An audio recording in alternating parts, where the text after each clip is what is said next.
নমস্কার বন্ধুরা, এনপি চ্যানেলে আপনাদের স্বাগতম। আমি আজকে নিয়েছি চিড়ের পায়েস। চিড়ে দিয়ে কিভাবে পায়েস বানানো যায় তাই দেখাবো।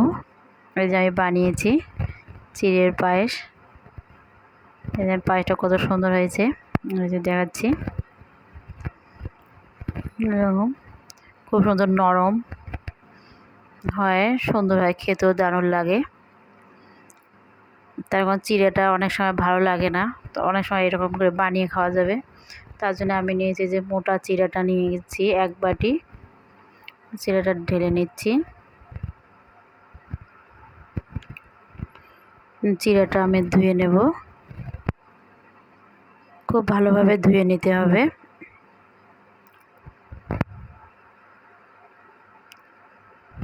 এইদিকে আমি 2-3 বার চিড়াটাকে ভালো করে ধুয়ে নিয়েছি। এইদিকে আমি চিড়া নিয়েছি এক বাটি, তার জন্য দুধ দেব আমি এখানে 3 বাটি মতো।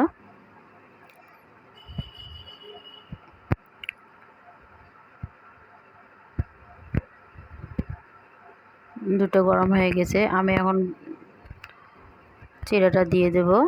দুধে ছেড়ে দিলাম, দিয়ে আমি ঢেকে 5-7 মিনিট রাখবো। এইদিকে সেদ্ধ হয়ে ভালোভাবে কুক হয়ে গেছে। আমি এখন চিনি দিয়ে দিলাম। চিনি ওই বাটিরে চিনি দিয়েছি 1 বাটির মতো। এখন দিয়ে দিচ্ছি একটু লবণ, স্বাদটা ব্যালেন্স করার জন্য দিয়ে দেবেন লবণ। এদিকে আমি একটা প্যানে ঘি দিয়ে দিলাম।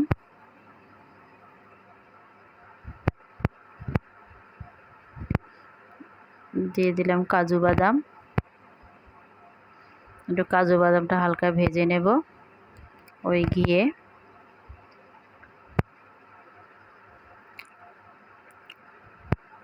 এখন দিয়ে দিচ্ছি কিশমিশ। এটার কোনো মাপ নেই, আপনারা আপনাদের মতো দিতে পারেন।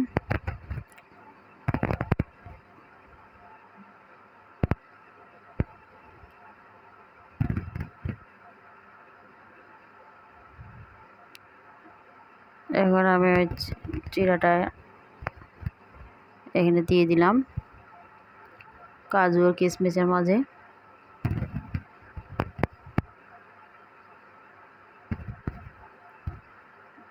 যে আমাদের চিড়ের পায়েস